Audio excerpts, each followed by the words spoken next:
Rawla coat वाली सड़क पे जो यहाँ से 45 किलोमीटर है, ये तमाम उन लोगों के लिए फिजाइया ने इस तो एक ही आप देख सकते हैं चक्का दबाग भारत पाकिस्तान बॉर्डर के बीच वाला एरिया। एक बात बिस्मिल्लाहिर्रहमानिर्रहीम, बहुत बहुत शुक्रिया आप सभी का। मैं आसिफ रशीद आपके साथ एक ऐसा रास्ता मैं आपको दिखाऊंगा जो पाकिस्तान की तरफ जाता है और जिसको आप POJK के नाम से, पाकिस्तान ऑक्यूपाइड जम्मू कश्मीर के नाम से जानते हैं, और पाकिस्तान के अंदर उसको आज़ाद कश्मीर कहा जाता है।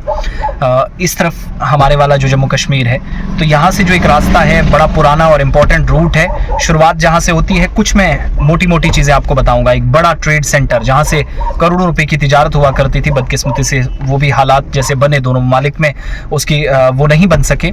लेकिन उससे ख़ास बात यह है कि रास्ता हिस्टोरिकल है। इसकी हिस्टोरिकल जो इसका इम्पैक्ट है, जो इसका प्रभाव है, वो हमेशा रहता था, रहेगा, इन फ्यूचर भी रहने वाला है, इससे कोई इनकार नहीं कर सकता। लेकिन बिना ज़्यादा बातों के सीधा चलेंगे उस पुल से जहाँ से हम गुजरते हैं, शुरुआत करेंगे और उसके बाद में चक्का दाबाग, वो सेक्टर जो भारत और पाकिस्तान को, जहाँ हद मुतारका कहलाती है, लाइन ऑफ कंट्रोल है, उस सेक्टर में, वहाँ से आगे जाने की इजाज़त नहीं है।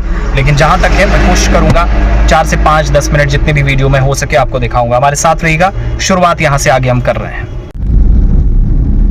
तो ये मादिर मेहरबान ब्रिज कहलाता है, जिसको बताड़ पुल भी लोकल लैंग्वेज में इसका नाम जानते हैं। हम उस पुल पर अब चढ़ रहे हैं जहाँ जम्मू कश्मीर की पुलिस की छोटी सी आपको चौकी नज़र आएगी, स्टॉप नज़र आएगा। उस तरफ से गाड़ियाँ फ़िलहाल आ रही हैं, मेरे हिसाब से निकल ही चलते हैं। तो हाँ, गाड़ियाँ आराम से चल रही हैं। और ये आप देखिएगा 487 मीटर मादरे मेहरबान ब्रिज, बताड़ रिवर है। ये आप देखिएगा, ये बताड़ रिवर है।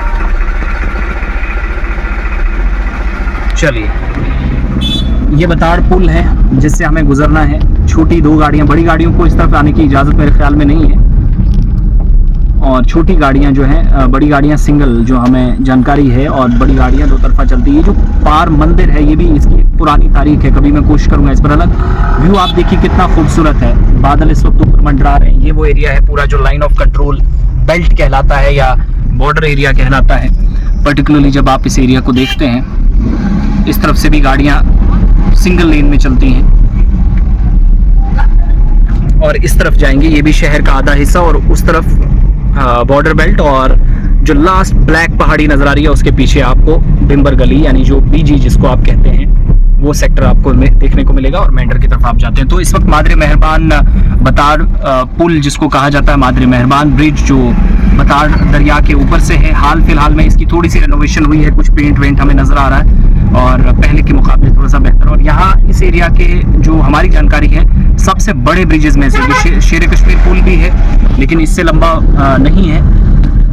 और जैसे जैसे हम आगे जाएंगे और दूसरा जो एरिया है उसकी तरफ भी लिए चलेंगे। फिलहाल हम ब्रिज को क्रॉस कर रहे हैं। मेरे ख्याल से 2 मिनट गुजरने वाले हैं, तो 2 में से आप 1.5 मिनट रख सकते हैं कि 1.5 मिनट से ज़्यादा का वक्त लगता है। नॉर्मल अगर आप 30 की स्पीड से भी तकरीबन चलते हैं तो फिर भी आप तकरीबन 1.5 से 2 मिनट इस पुल से गुजरते हुए लगाएंगे। और बीच में अगर ट्रैफिक रहे तो फिर 2 मिनट से ज़्यादा का समय भी लग सकता है। ऊपर पुल है, ऊपर मंदिर है जो आपको नज़र आ रहा होगा, काले बादल ऊपर मंडरा रहे हैं। और इस तरफ भी आप देखेंगे, ये J&K लार्जेस्ट सैलून चेन। अच्छा, ये कुछ और ही मुझे लगा पुल के बारे में। तो ये हम यहाँ से जा रहे हैं भाई साहब बॉर्डर की तरफ। ये वो रास्ता है जो पाकिस्तान की तरफ जाता है, कनेक्ट करता है। आगे चलकर मैं आपको बताऊंगा जहाँ से तिजारत हुआ करती थी, लेकिन क्यों रास्ते बंद हुए, कब से हुए, उस पर भी मैं जाऊंगा। यही वो एरिया है, यही वो सेक्टर है जहाँ भारत और पाकिस्तान आमने सामने आए। ज़्यादा दूर मत जाइएगा, थोड़ा पीछे चले जाएं। बिस्मिल्लाहिर्रहमानिर्रहीम। मैंने पीछे आपको रास्ता बताया था कि हम जो मादरे मेहरबान ब्रिज है उससे होते हुए जिस सेंटर को लाने या दिखाने का मकसद, जहाँ पर पहुँचने का मकसद मेरा था, वहाँ मैं पहुँच गया हूँ।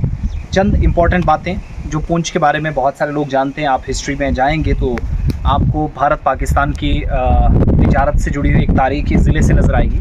अभी मैं उस सेंटर के करीब हूँ जो मेरी दाएं और cross line of control trade centre के नाम से जिसको जानते थे। और ये आज आप ये कह सकते हैं कि भारत पाकिस्तान के दरमियान जो ताल्लुकात रहे, उरूज व ज़वाल जो हमने देखा, उसका बराह रास्त, या ये आप कह सकते हैं कि सीधे तौर पर चश्मदीद ये इलाका, ये ख़ित्ता, बिलखुसूस ये ट्रेड सेंटर है। ये ट्रेड सेंटर की 3-4 इमारतें दाएं बाएं हैं। एक मैं दिखाऊंगा आपको, थोड़ा इस तरफ आएंगे, उमर मेरे साथ हैं। एक पार्ट जो इसका आपको राइट साइड और एक लेफ्ट साइड वाली थोड़ी पुरानी इमारत है, लेकिन मैं आपको थोड़ा पढ़कर सुना देता हूँ।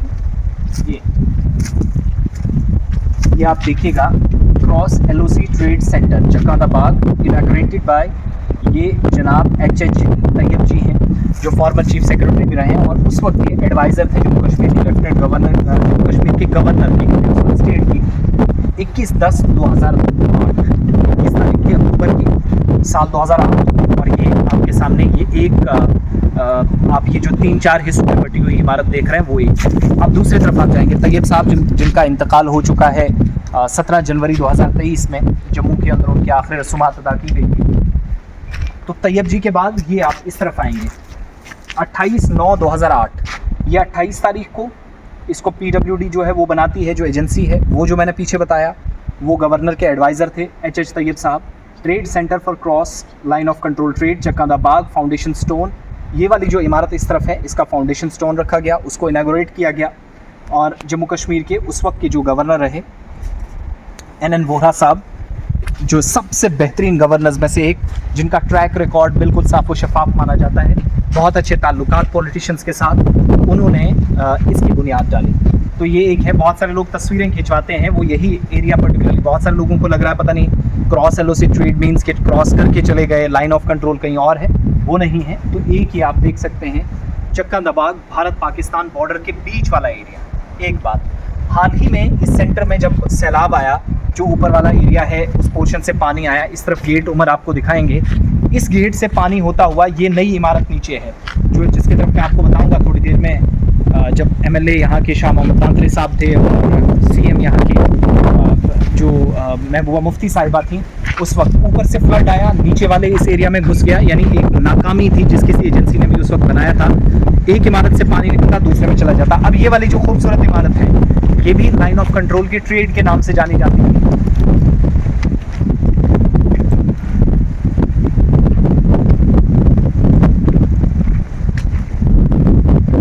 ये trade facilitation centre Angarnala Chakkadabad sector Poonch, ये फेज़ 2 है। फेज़ 1 ऊपर वाली साइड जो मैं आपको दिखा चुका हूँ, ये फेज़ 2 है।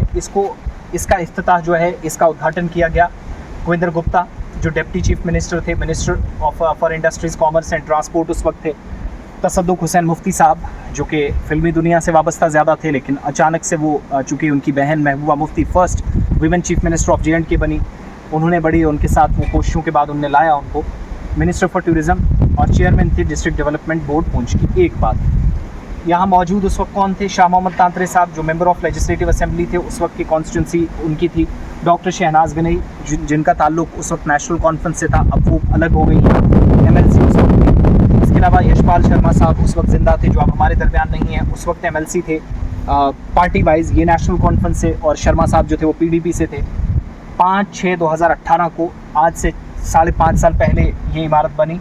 और प्रदीप शर्मा जो MLC थे BJP की तरफ से, चूँकि जो रिज़र्व अपने अपने कोटे में सीटें होती हैं, तो उससे ये थे।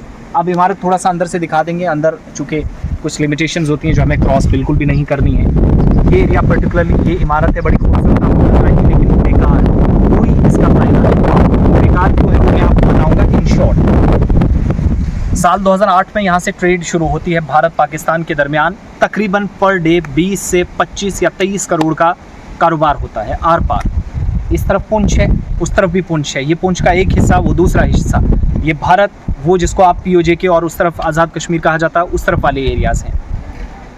तो बीच में क्या होता है, अचानक साल 2012 और 13 के बाद, बीच में तो फ्लड आए, मिलिटेंसी काफ़ी ज़्यादा थी, लेकिन साल 2014 के बाद जब आपको याद होगा कि मरकज़ में हुकूमत आई, और वो हुकूमत जो टोटली नहीं चाहती कि talks and terror can't together, ये एक नारा दिया गया कि दहशतगर्दी और बातचीत ये सब एक साथ नहीं चल सकते। उसके बाद कई हमले हुए, उड़ी हुए, पुलवामा हुआ, 2019 के बाद हालात और कशीदा हो गए, और 2016 के बाद कोई तिजारत यहाँ पर नहीं हुई। 7 से 8 बरस हो गए, और दोनों तरफ जो तिजारत हुआ करती थी, इस तरफ से ट्रक जाते थे, उस तरफ करोड़ों रुपए का माल उस तरफ से आता था, इस तरफ से आता था, सब्जियाँ, फल वगैरह, कपड़े, जूते, ये सारा सिलसिला चलता था। लेकिन बीच में जो मिलिटेंसी काफ़ी ज़्यादा गई, नुकसान काफ़ी ज़्यादा इस एरिया के अंदर हुआ, बहुत सारे लोगों ने जानें गंवाई, जवानों की काफ़ी ज़्यादा कुर्बानियाँ देनी पड़ी।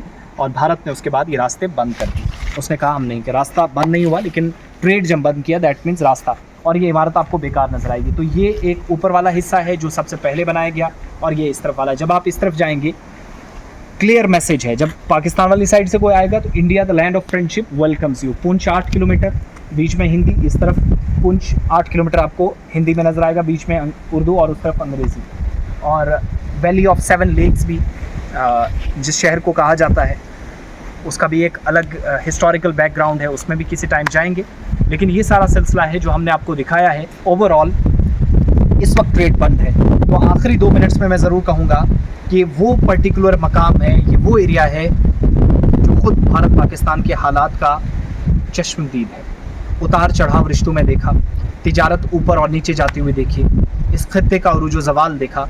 ये मकाम बड़ा खूबसूरत है। इस तरफ आप जाएंगे तो ये वाला एरिया है, यहाँ से आप रावलाकोट जाएंगे, जिससे आगे जाने की क्योंकि किसी को भी इजाज़त नहीं है। आगे आर्मी इस्टेब्लिशमेंट्स हैं, तो ज़्यादा ना तो वीडियो शूट करने की या टेक्निकल एतबार से सिक्योरिटी बेसिस पर भी किसी को शूट करने की ज़्यादा इजाज़त नहीं होती। तो ये वाला एरिया जो है वो रावलाकोट का है, जो यहाँ से 45 से 42 किलोमीटर लगभग ये वाला एरिया यहाँ से है। जब आप पुंछ से आएंगे तो तकरीबन 40 से 42 किलोमीटर।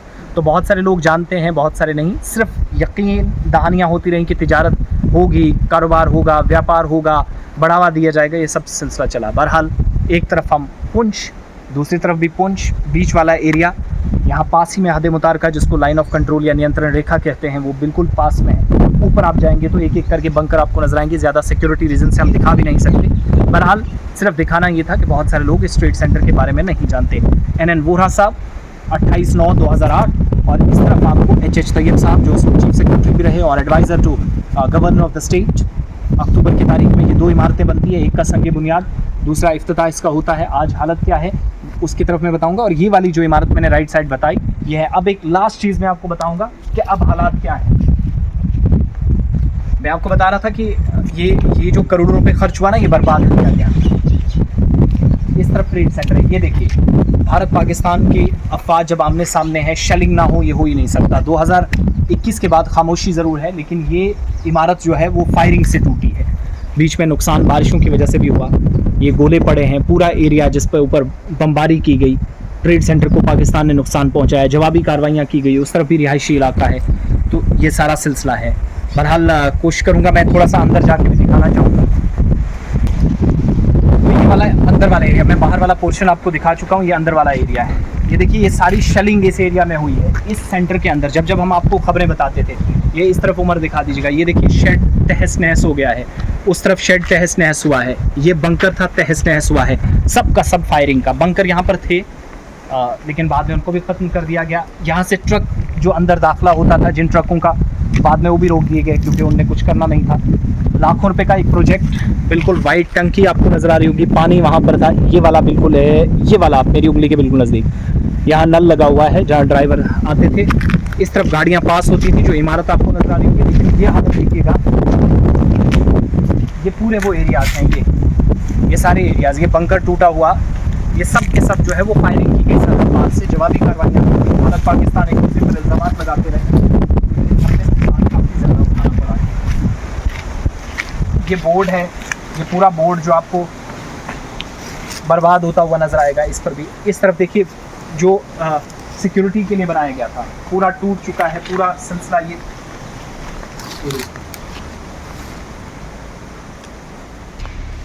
और ये देखिए, जब आप बड़ी मंडियों में जाएंगे, किसी बड़ी मंडी में ट्रक जब निकलता है तो वेटेज उसका किया जाता है, वज़न कितना है, माल कितना लोड हुआ है, ओवरलोड तो नहीं है।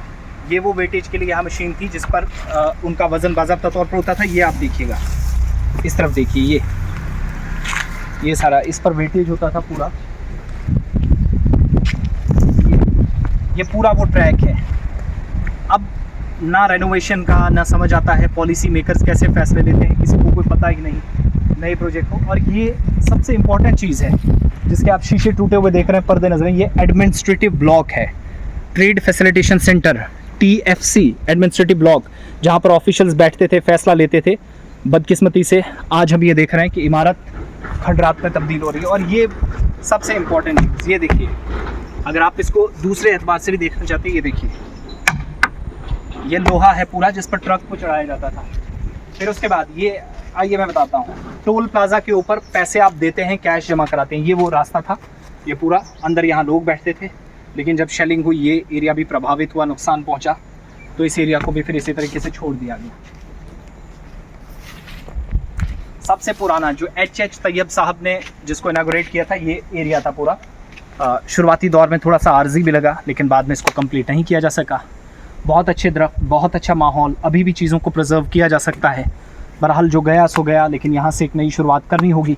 ऊपर पूरे सेंटर्स हैं, दिखाने लायक कुछ बचा नहीं है ज़्यादा, लेकिन सिर्फ उन लोगों की आंखें खोलने के लिए कि जो कहते हैं कि सब कुछ ठीक ठाक है। हमने कोशिशें की हैं, अगर कोशिश की होती, एक तो समझ में आता नेशनल सिक्योरिटी का इशू है, उस पर ज़्यादा हम बात भी नहीं कर सकते, सरकार को सोचना है। लेकिन जो चीज़ें यहाँ पर हो सकती है, जिसको डिविजनल लेवल पे, प्रोविंशियल लेवल पे, स्टेट लेवल पे जिन चीज़ों को ठीक किया जा सकता है इन इमारतों को बचाने के लिए, क्योंकि सरकारी ख़जाने से यहाँ पर भी पैसा लगा हुआ है। तो आज ये खेल का मैदान और बीच में चरस, गांजा और मंशियात का एक अड्डा भी बना हुआ। बहरहाल बहुत बहुत शुक्रिया।